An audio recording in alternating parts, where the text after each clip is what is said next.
अस्सलाम वालेकुम dear students, my name is Mohammad Shaban. Welcome to my YouTube channel. उम्मीद है आप सब खैरियत से होंगे। आज हम डिस्कस करेंगे क्लास 10th के मैथमेटिक्स के चैप्टर नंबर 1। और चैप्टर नंबर 1 का जो हमारे पास टाइटल है वो है क्वाड्रेटिक इक्वेशंस। अब क्वाड्रेटिक इक्वेशन क्या होती है, सबसे पहले हम उसकी डेफिनेशन की तरफ आते हैं।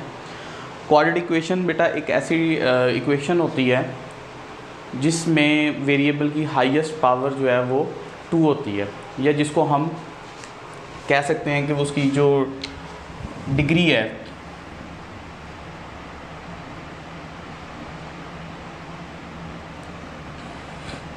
डिग्री 2 होती है। ठीक है, अब डिग्री से क्या मुराद है, अब डिग्री का हम कंसेप्ट देख लेते हैं। डिग्री में बेटा हम कहेंगे कि highest power of the variable. अब वेरिएबल क्या होते हैं, वेरिएबल डिफरेंट आपके पास आ सकते हैं, एक्स वाई जी आ सकता है आपके पास, ए बी सी कुछ भी आ सकता है। ठीक है, तो नॉर्मली हम एक्स वाई जी को ही कंसिडर करते हैं। अब इसकी एग्जांपल की तरफ चलते हैं कि क्वाड्रेटिक इक्वेशन की एग्जांपल क्या हो सकती है। जैसे कोई भी आप वैल्यू लो 3x² + 5x - 6 = 0। अब ये इक्वेशन है। अब यहाँ जो वेरिएबल यूज़ हो रहा है x की हाईएस्ट पावर। अब यहाँ x की हाईएस्ट पावर, यहाँ पे देखो इसके ऊपर पावर कितनी लगी हुई है, 1 लगी है, और इसके ऊपर पावर क्या है, 2 है। तो हाईएस्ट पावर क्या होनी चाहिए हमारे पास, 2 होनी चाहिए। ठीक है, ये हमारी कंडीशन है क्वाड्रेटिक इक्वेशन की कि highest power of the variable या अननोन वैल्यू जो है वो क्या होनी चाहिए, 2 होनी चाहिए। तो इसका मतलब ये हमारे पास क्या है, क्वाड्रेटिक इक्वेशन आ जाती है। इसी तरह और इसकी एग्जांपल देख लेते हैं हम। कुछ यूँ देख लें तो हमने सिर्फ चेक करना है क्वाड्रेटिक इक्वेशन में जो वेरिएबल की पावर होगी वो अगर 2 है, ठीक है, हाईएस्ट पावर 2 है, 2 से बड़ी नहीं होनी चाहिए, 3 नहीं होनी चाहिए, 4 नहीं हो सकती, 5 सो ऑन नहीं हो सकती, जस्ट 2 होगी अगर हाईएस्ट पावर, देन हम कहेंगे कि वो एक क्वाड्रेटिक इक्वेशन है। तो इसी तरह डेफिनेशन के ऊपर अगर आप आओ तो वो यही कहता है कि an equation which contain the square of the unknown, unknown mean variable जिसकी हमें वैल्यू मालूम नहीं होती, x y z, variable quantity but no higher power. अब इससे ज़्यादा बड़ी पावर नहीं होनी चाहिए आपके पास, इज कॉल्ड क्वाड्रेटिक इक्वेशन। ठीक है, नेक्स्ट अगर आप ये करना चाहो या नीचे जो लाइन लिखी है वो भी आप कर सकते हो डेफिनेशन के तौर पे, a second degree equation in the variable of x in the form of. ठीक है, अब ये जनरल फॉर्म की बात हम करते हैं कि जनरल फॉर्म से क्या मुराद है। अब जो क्वाड्रेटिक इक्वेशन की जनरल फॉर्म है वो है ax² + bx + c = 0। अब यहाँ पर x तो सिंपल वेरिएबल के तौर पे यूज़ हो रहा है और a b c जो हैं बेटा वो बिलोंग करेंगे रियल नंबर से। ठीक है, अब रियल नंबर क्या होते हैं, रियल नंबर हमने 9th क्लास में डिस्कस किया हुआ है, जिसमें रैशनल और इर्रेशनल का यूनियन आ जाता है। ठीक है, तो या सिंपल अगर आप इसका कंसेप्ट लो तो जितने भी नंबर आ जाते हैं ज़ीरो में, प्लस माइनस में आ जाते हैं, ठीक है, ये सारे के सारे क्या हैं, अप टू 100 अगर आप कर दो तो ये क्या हैं, सारे रियल नंबर्स हैं। अगर जनरल कंसेप्ट के तौर पे आपने देखना है तो दुनिया में जितने भी नंबर्स हैं वो सारे रियल नंबर्स हैं, कॉम्प्लेक्स नंबर के अलावा।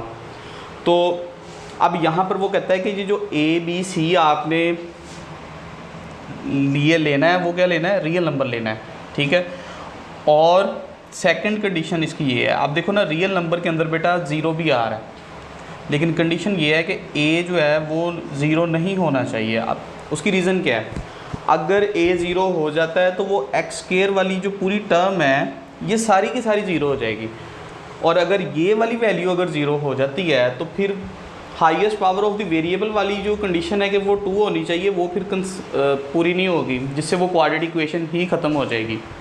इसलिए ये जो हमारे पास जनरल फॉर्म है ये आपको याद होनी चाहिए।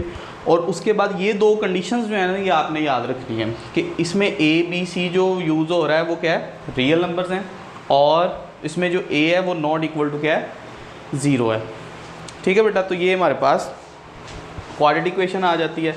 अच्छा, यहाँ पे वो कहता है a 0 नहीं होना चाहिए, तो क्या b 0 हो सकता है क्या, अगर हम कंसिडर करें कि b 0 हो जाए फिर हमारे पास वैल्यू कुछ यूँ बनेगी ax² + c = 0, और इसको हम कहेंगे प्योर क्वाड्रेटिक इक्वेशन कि अगर b वाला फैक्टर 0 हो जाए देन जो हमारे पास वैल्यू बचेगी वो हमारे पास क्या कहलाएगी, प्योर क्वाड्रेटिक इक्वेशन, जिसको हम सिंपल वे में यूँ भी कह सकते हैं कि क्वाड्रेटिक इक्वेशन में अगर x वाला फैक्टर 0 हो जाए, x वाला फैक्टर अगर ना हो, उसको हम प्योर क्वाड्रेटिक इक्वेशन कहते हैं।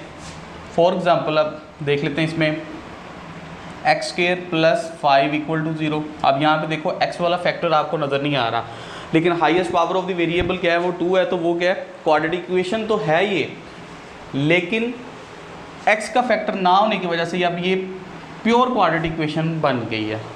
ठीक है, और इसकी एग्जांपल देख लेते हैं 3x² - 6 = 0। ठीक है, इस तरह बेशुमार आप एग्जांपल जो हैं वो खुद से ड्राइव कर सकते हैं। इसके बाद बेटा मूव करते हैं हम एक्सरसाइज की तरफ। तो एक्सरसाइज है हमारे पास 1.1 और उसका क्वेश्चन नंबर 1 है।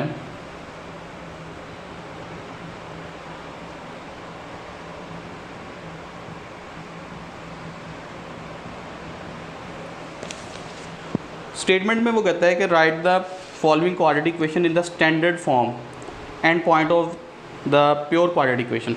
अब बेटा ये इसकी स्टैंडर्ड फॉर्म है, ठीक है, ये वाली जो ये इसकी स्टैंडर्ड फॉर्म है, और प्योर क्वाड्रेटिक इक्वेशन ये है। वो कहता है इसको आपने सिंप्लीफाई करना है, सिंप्लीफाई करने के बाद आपने चेक करना है कि ये इसकी जनरल फॉर्म बन रही है या प्योर क्वाड्रेटिक फॉर्म जो है वो बन रही है। तो जस्ट हम पहले मल्टीप्लाई करवाते हैं इसको सिंप्लीफाई करने के लिए। तो मल्टीप्लाई करने का तरीका आप ज़रा सीखें कि पहली वैल्यू, ये दो फैक्टर आपस में मल्टीप्लाई हो रहे हैं, ठीक है, x + 7 × x - 3। अब मल्टीप्लाई कैसे करना है, पहला फैक्टर आप लिखोगे वैसे ही और अगला सारा फैक्टर ये आ जाएगा x - 3।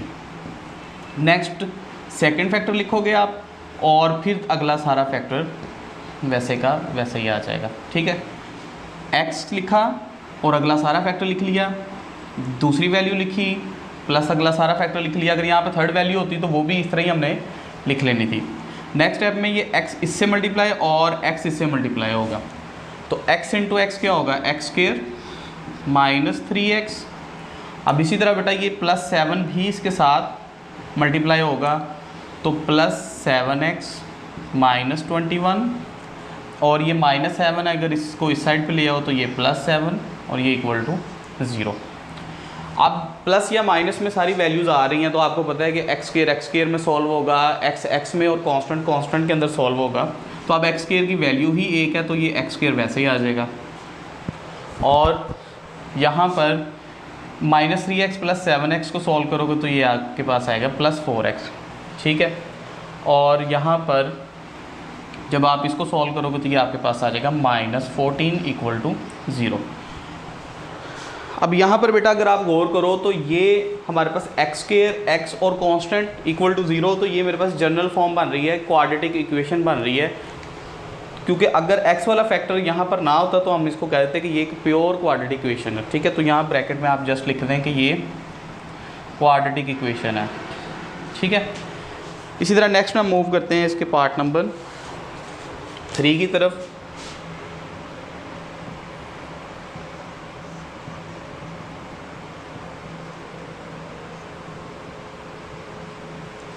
अब पार्ट नंबर 3 में बेटा सबसे पहले हम ये जो वैल्यूज़ फ्रैक्शन में दी गई हैं और दरमियान में प्लस या माइनस अगर आ जाए तो उसको हम एलसीएम के ज़रिए सॉल्व करते हैं। तो फर्स्ट ऑफ ऑल हम इसका एलसीएम लेते हैं। तो नीचे डिनोमिनेटर में आएगा आपके पास x × x + 1 x² + x + 1 का होल स्क्वायर = 6। अब एलसीएम कैसे लेते हैं कि अगर नीचे वाली दोनों वैल्यूज़ डिफरेंट हैं तो वो उन दोनों को आपने मल्टीप्लाई करवा देना है। फिर उसके बाद this value multiply by this value. अब ये दोनों सेम है बाय चांस, तो x × x² आ गया, दरमियान में प्लस या माइनस जो भी होगा वो आपने लगा देना है। फिर इस वैल्यू को इस वैल्यू के साथ मल्टीप्लाई आप करवा दोगे। अब ये वाली दोनों वैल्यूज़ भी सेम है तो वो होल का स्क्वायर हमारे पास आ जाएगा। अब यहाँ पर फार्मूला बन रहा है x² + a + b का होल स्क्वायर। तो स्टूडेंट्स एक बात आपने याद रखनी है कि फार्मूलाज के ऊपर आपकी कमांड होनी चाहिए, क्योंकि विदाउट फार्मूलाज आप ये क्वेश्चन सॉल्व नहीं कर पाओगे।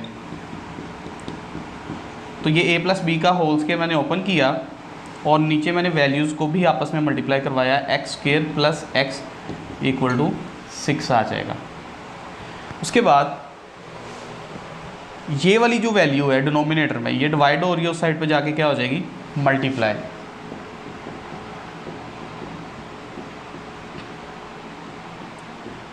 Six x square plus 6x। तो अगर आप इसको सॉल्व करो तो ये हमारे पास मान रहा है 2x square plus 2x plus 1 minus 6x square minus 6x equal to 0। X square वाली वैल्यूज़ को सॉल्व कर लिया और इन दोनों वैल्यूज़ को मैं इस साइड पे ले आया, तो ये माइनस में कन्वर्ट हो गई। 2x square minus 6x square which is equal to minus 4x square, ठीक है। और साथ में अगर आप x वाली वैल्यूज़ को सॉल्व कर दो तो माइनस 4x और कांस्टेंट आपके पास 1 इक्वल टू 0। अब स्टूडेंट्स आपने एक बात ये भी याद रखनी है कि जो एक्स स्क्वायर वाला कोफिशिएंट है वो आपके पास पॉजिटिव होना चाहिए। अब यहाँ पे नेगेटिव आ रहा है, तो मोस्ट सिंपलेस्ट फॉर्म इसकी बनाने के लिए अगर इसके नेगेटिव को रिमूव करना है तो बहुत सारे नेगेटिव से मल्टीप्लाई करवा दो आप।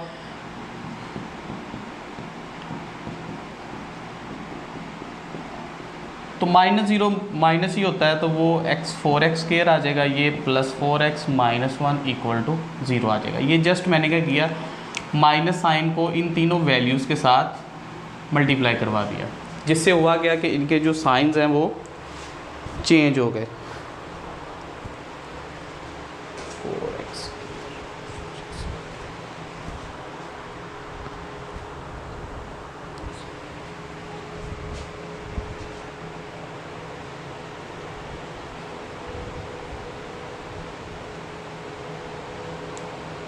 जी डियर स्टूडेंट्स, नेक्स्ट मूव करते हैं हम क्वेश्चन नंबर 6 की तरफ। इसका पार्ट 6 देख लेते हैं।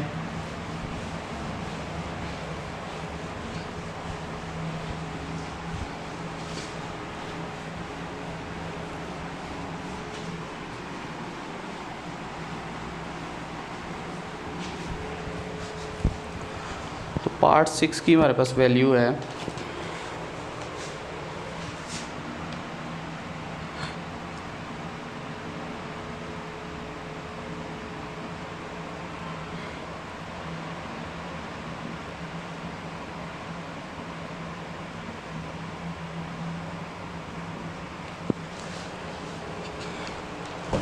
सो डियर स्टूडेंट्स, इनमें भी हम सबसे पहले एलसीएम को ही ले फाइंड करेंगे।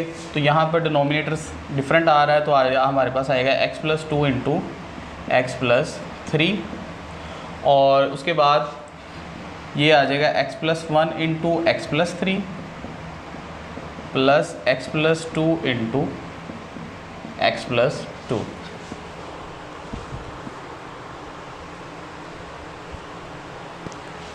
एंड देन आप इसको मल्टीप्लाई करवाओगे। जैसे मल्टीप्लाई करवाओगे, x को पहले मल्टीप्लाई करवाना है, फिर देन 1 को भी मल्टीप्लाई करवाएंगे हम, तो ये हमारे पास आएगा इस साइड पे 25/12 वैसे ही आ जाएगा। X square plus 3x plus x plus 3 x square. तो हम इसको बेटा सिंपल मल्टीप्लाई भी करवा सकते हैं, या इसको हम x प्लस 2 का होल स्क्वायर भी लिख सकते हैं, क्योंकि दोनों सेम वैल्यूज़ हैं। इसी तरह नीचे वाली वैल्यूज़ को भी हम मल्टीप्लाई करवाएंगे, तो हमारे पास वैल्यू आएगी x square plus 3x plus 2x plus 6, और राइट हैंड साइड वैसे ही आ जाएगी। उसके बाद x वाली वैल्यू सॉल्व करें तो 4x आ जाएगा हमारे पास, और ये फार्मूला ओपन हो रहा है a square plus b square plus 2ab, ठीक है। और यहाँ पर अगर आप x वाली वैल्यू सॉल्व करते हो तो 5x प्लस 6 और ये 25/12 आपके पास इसका आंसर आ जाएगा। नेक्स्ट बेटा एक्स स्क्वायर में सॉल्व होगा तो आपके पास आएगा 2x स्क्वायर, और x वाली वैल्यू x में ही सॉल्व होंगी,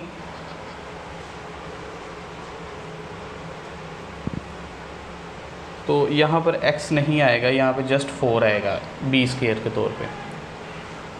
तो नेक्स्ट हमारे पास आ जाएगा 8x plus 7 over 5x plus 6 25/12। Next step में बेटा क्रॉस मल्टीप्लिकेशन इसकी हम करवाएंगे, तो हमारे पास आएगा 12 into 2x square plus 8x plus 7 and 25 into x square plus 5x plus 6 अब अगर इसको मल्टीप्लाई करवाओ तो 12 2 ज़ा 24x², 12 8 ज़ा 96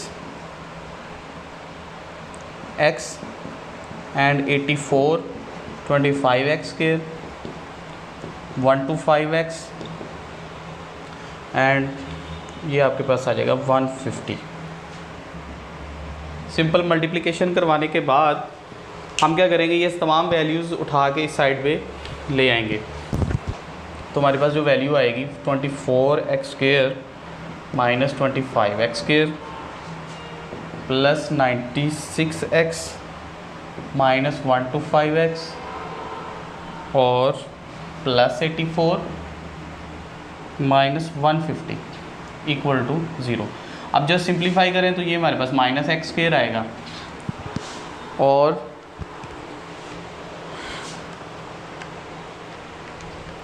तो ये हमारे पास आ रहा है 29। इन दोनों को सॉल्व किया तो माइनस 29x और जब कांस्टेंट वैल्यूज़ को हम सॉल्व करते हैं तो हमारे पास आएगा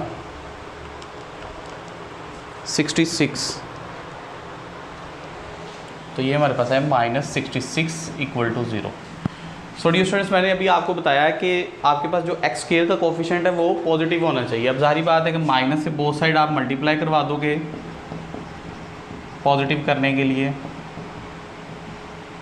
सिर्फ x² वाली वैल्यू पॉजिटिव होनी चाहिए। x या कांस्टेंट वैल्यू पॉजिटिव है नेगेटिव है वो हमारी हेडिक नहीं है। हमारा मेन टारगेट होता है कि इस वैल्यू को पॉजिटिव बनाना। तो ये हमने बनाने के लिए माइनस से बोथ साइड मल्टीप्लाई करवाया, जिससे ये अंदर वाली वैल्यूज़ के साइन चेंज हो गए और ये हमारे पास इसका आंसर जो है वो आ गया। तो आप बेटा ये भी एक क्वाड्रेटिक इक्वेशन ही बन रही है। सो डियर स्टूडेंट्स, ये हमारे पास क्वेश्चन नंबर 1 था। इसके जो बाकी के पार्ट्स हैं 4 एंड 5 वो भी सेम इसी तरीके मेथड से होंगे। उसका जस्ट आपने एलसीएम लेना है। उसके बाद जैसे यहाँ पर मैं इसको रिपीट कर देता हूँ कि मैंने एलसीएम लिया और एलसीएम लेने के बाद जो वैल्यूज़ मल्टीप्लाई हो रही थी उनको जस्ट मल्टीप्लाई करवा दिया। मल्टीप्लाई करवाने के बाद जो वैल्यूज़ सॉल्व हो रही थी एक्स में सॉल्व कर दी हैं और x² वाली x² में सॉल्व करने के बाद जब मोस्ट सिंपलेस्ट फॉर्म बन गई उसके बाद मैंने इसको क्रॉस मल्टीप्लिकेशन करवा दी। क्रॉस मल्टीप्लिकेशन करवाने के बाद डिजिट्स को अंदर मल्टीप्लाई करवा दिया। उसके बाद तमाम वैल्यूज़ को मैं एक साइड पे लेके आया, जिससे हुआ क्या कि x² वाली वैल्यूज़ को मैंने आपस में सॉल्व कर दिया, x वाली वैल्यूज़ को सॉल्व किया और कांस्टेंट वैल्यूज़ को। लास्ट पे इस पॉइंट के ऊपर मेरे पास x² का जो कोफिशिएंट है वो नेगेटिव आ रहा था, जिसकी वजह से मैंने बोथ साइड माइनस से मल्टीप्लाई करवाया, जिससे क्या हुआ अंदर वाली वैल्यूज़ के साइन चेंज हो गए। ठीक है, तो ये हमारे पास ये क्वेश्चन सॉल्व हो गया। इसी तरह नेक्स्ट हमारे पास क्वेश्चन नंबर 2 आ जाता है। क्वेश्चन नंबर 2 बेटा बेसिकली ये क्लास 9th के चैप्टर नंबर 4 में हमने डिटेल से किया हुआ है कि फैक्टराइज करना होता है वैल्यूज़ को। फैक्टराइजेशन हमने सीखी हुई है, तो इसको दोबारा देख लेते हैं, रिवीजन हो जाएगी।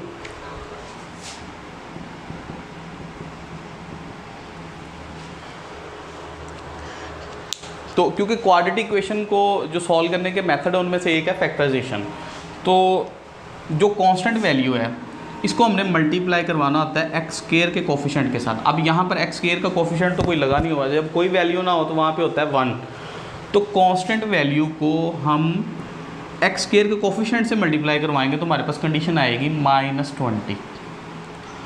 और उसके बाद सेकंड कंडीशन हम कैसे फाइंड करेंगे, x का कोफिशिएंट हमने देखना है। x का कोफिशिएंट इस टाइम लगा हुआ है -1।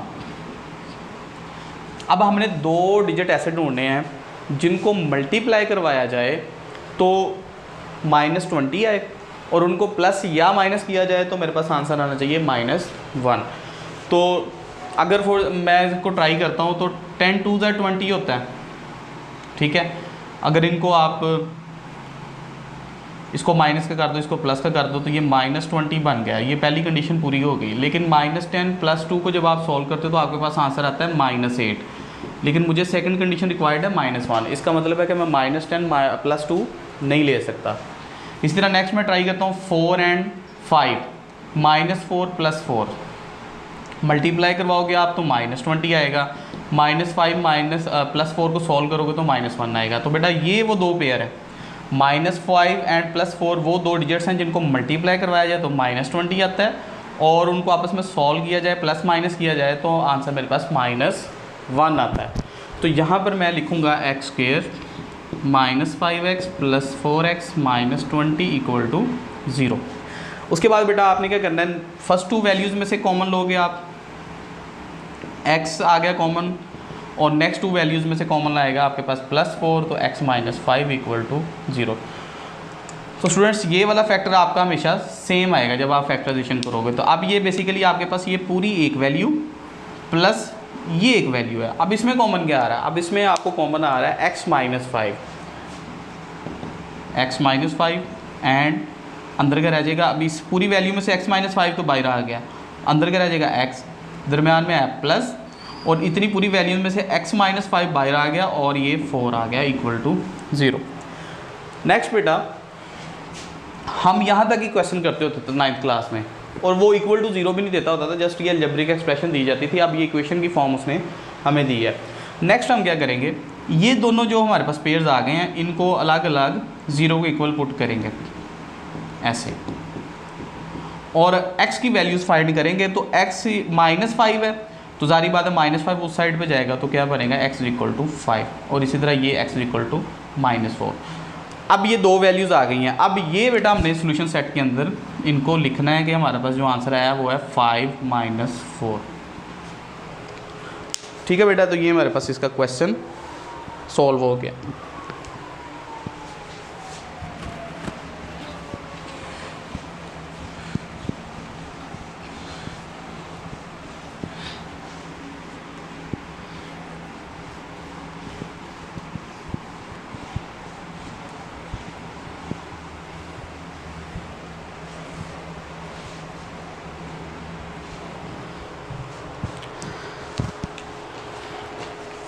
मूव करते हैं इसके सेकंड पार्ट की तरफ।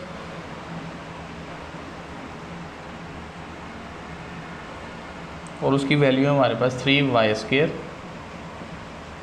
y × y - 5।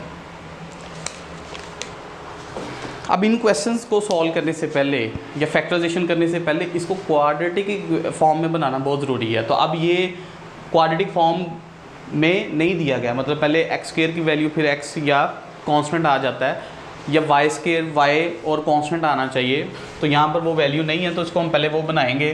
तो 3y² = अब ये y अंदर मल्टीप्लाई होगा, ठीक है, तो क्या लिखेंगे y² - 5y।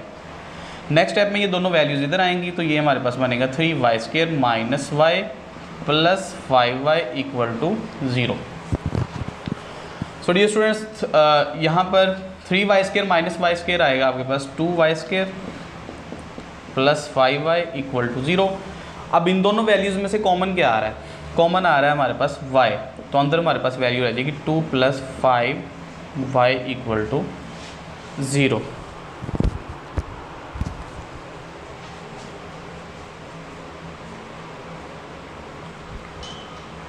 अब यहाँ पर नेक्स्ट स्टेप में बेटा ये 2 फैक्टर हैं हमारे पास, ये बन गए हैं, ये 2 फैक्टर्स जो हैं वो हमारे पास बन गए हैं। तो अब अगर इनको मैं अलग अलग कॉमन लेने में थोड़ा सा इशू आ गया, अगर y यहाँ पर आप कॉमन लो तो अंदर आएगा 2y + 5 = 0। अब यहाँ पर ये 2 फैक्टर्स हैं हमारे पास, एक y फैक्टर हमारे पास ये बन रहा है, और सेकंड फैक्टर ये पूरी वैल्यू हमारे पास बन रही है। तो इन दोनों को y के इक्वल पुट करेंगे, y = 0 एंड 2y + 5 = 0। ये तो हमारे पास डायरेक्ट वैल्यू जो है वो y की आ जाएगी 0, ठीक है। अब यहाँ से y की वैल्यू ड्राइव करेंगे, 2y = -5 एंड y = -5/2। तो ये हमारे पास सेकंड वैल्यू भी y की आ जाएगी, और लास्ट में हम सॉल्यूशन सेट में लिखेंगे 0 एंड -5/2। अब पीछे जो क्वेश्चन हमने किया उसमें हमें 2 कंडीशन फाइंड करनी पड़ी थी कि जिसमें प्लस माइनस करने वाली कंडीशंस आ जाती थी। अब इसमें ऐसा कुछ नहीं हुआ, क्योंकि इसमें जो कांस्टेंट वैल्यूज वो बनी ही नहीं। जैसे मैंने इसको मल्टीप्लाई करवाया तो उसके बाद जस्ट सिंप्लीफाई करने के लिए हम गए हैं, तो यहाँ पे जो क्वाड्रेटिक इक्वेशन बन रही है उसमें आप देखो कि कांस्टेंट वैल्यू ही नहीं बन रही। तो हमने डायरेक्ट इसमें से कॉमन लिया और कॉमन वैल्यूज़ को इक्वल टू 0 पुट करके हमने जस्ट वेरिएबल के आंसर निकाल लिए हैं। नेक्स्ट मूव करते हैं अपने क्वेश्चन नंबर, इसका पार्ट नंबर 4 देख लेते हैं। तो पार्ट नंबर 4 में जो वैल्यू दे रहा है वो है x square minus 11x is equal to 152 आ जाता है। अब यहाँ पर बेटा पहले क्वाड्रेटिक जनरल फॉर्म जो है वो बनाएंगे हम, x square minus 11x minus 152 equal to 0। अब बिल्कुल वही काम हम अगेन करेंगे, कांस्टेंट वैल्यू को एक्स स्क्वायर के कोफिशिएंट से मल्टीप्लाई करवाएंगे तो माइनस 152 आपके पास आएगा, और सेकंड कंडीशन आपके पास माइनस 11 आएगी।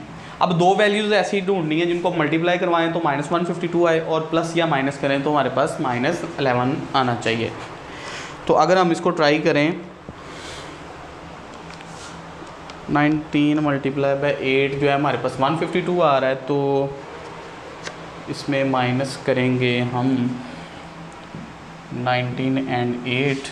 अब इनके साइन भी हमने देखने हैं कि साइन जो हैं वो कौन से लगेंगे, तो ये माइनस का ये प्लस का मल्टीप्लाई कराओगे तो 152, और माइनस 19 प्लस 8 करोगे तो आपके पास आ जाएगा माइनस 11। तो बेटा इससे ये दो फैक्टर्स हैं जिनसे ये दोनों वैल्यूज़ की कंडीशन जो है वो सेटिस्फाई हो रही हैं, ठीक है।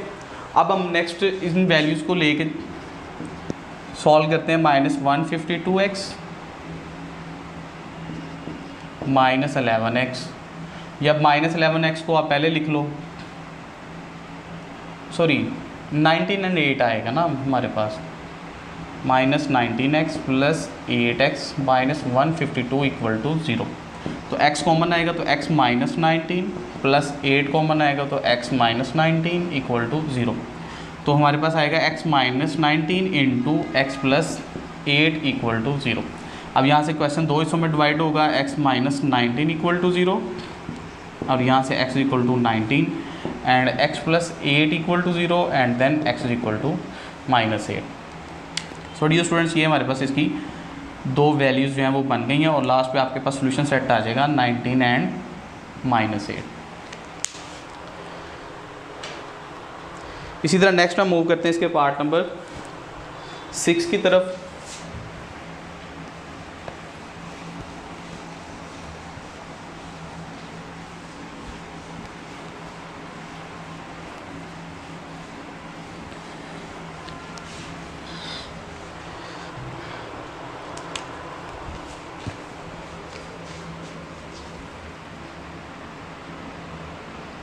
To by x minus 9 is equal to 1 bye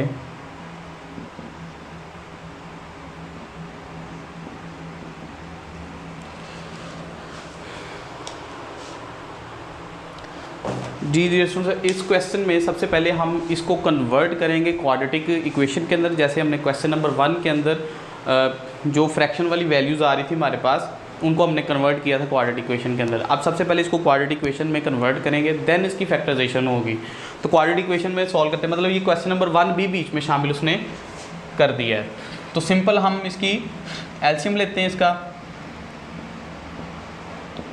तो इसका एलसीएम आएगा हमारे पास x minus 3 into x minus 4, next आएगा x minus 4 minus into x minus 3, ठीक है। नेक्स्ट स्टेप में आप इसको मल्टीप्लाई करवा दो, तो यहाँ पर आपके पास आएगा x माइनस 4, अब ये माइनस अंदर मल्टीप्लाई होगा तो माइनस एक्स प्लस 3 आ जाएगा, over x square minus 3x minus 4x plus 12।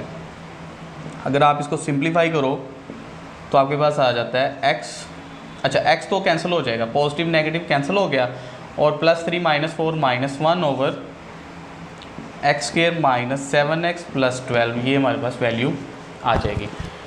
इसके बाद बेटा हमने क्या करना है, इसको क्रॉस मल्टीप्लिकेशन करवाना है, ठीक है।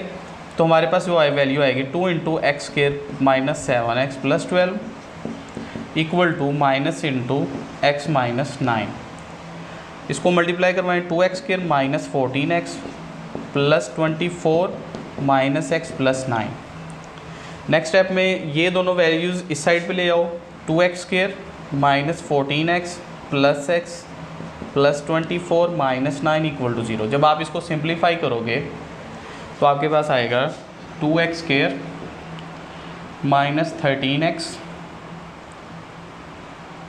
Plus 15 equal to 0। ठीक है बेटा, अब इसको हम सॉल्व करेंगे, वही मेथड यूज़ करेंगे, कांस्टेंट वैल्यूज़ को एक्स स्क्वायर के कोफिशिएंट से मल्टीप्लाई करवाओगे तो आपके पास आएगा +30, और x वाली वैल्यू जो है वो आपके पास सेकंड कंडीशन बनेगी -13। तो 5 6 30 भी होता है, लेकिन 5 को 6 के साथ सॉल्व करोगे तो 11 आ जाएगा, हमें 13 चाहिए, तो 10 3 30 होता है। तो दोनों वैल्यूज़ माइनस की आएंगी, मल्टीप्लाई करवाया तो +13, और -10 -3 को सॉल्व किया तो -13 हमारे पास दोनों कंडीशन सेटिस्फाई कर रहा है। तो 2x² -10x -3 plus -3x plus 15 equal to 0 आई आपके पास वैल्यू आ जाएगी। कॉमन लेंगे x, तो x भी कॉमन आ रहा है, 2x कॉमन आएगा और x -5, तो -3 कॉमन लोगे आप तो x -5 इक्वल टू 0, तो x -5 into 2x -3 equal to 0। Question को दो हिस्सों में डिवाइड करेंगे, x -5 equal to 0 and 2x -3 equal to 0। x equal to 5, ये हमारे पास एक वैल्यू ड्राइव हो जाएगी, ठीक है, और इसी तरह 2x is equal to 3 and x is equal to 3/2, ये हमारे पास इसकी सेकंड वैल्यू ड्राइव हो जाएगी। 2x हमारे पास आ रहा है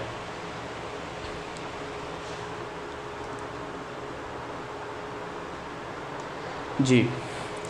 सो डियर स्टूडेंट्स, ये हमारे पास दो वैल्यूज़ निकल आई हैं, तो इनको हम इनक्लोज कर देंगे सॉल्यूशन सेट के अंदर। एक बात का ख़ास तौर पे आपने ख्याल रखना है, वो ये है बेटा कि जब भी आपके पास दो वैल्यूज़ आ जाएं, मोस्टली आप स्टूडेंट्स क्या करते हो, यहाँ तक इसको सॉल्व करते हो, तो ये नहीं लिखते बेटा, पूरा एक नंबर इससे कटता है, तो जो भी आपके पास आंसर्स आएंगे उनको आपने सॉल्यूशन सेट में इनक्लोज लाजमी करना है। सो डियर स्टूडेंट्स, यह था हमारा पास लेक्चर नंबर 1 चैप्टर नंबर 1 के वाले से। उम्मीद है आपको इसकी समझ आई होगी। फिर भी किसी किस्म का क्वेश्चन या प्रॉब्लम हो तो आप कमेंट सेक्शन में ज़रूर पूछ सकते हैं। मिलते हैं नेक्स्ट लेक्चर में। अल्लाह हाफिज़।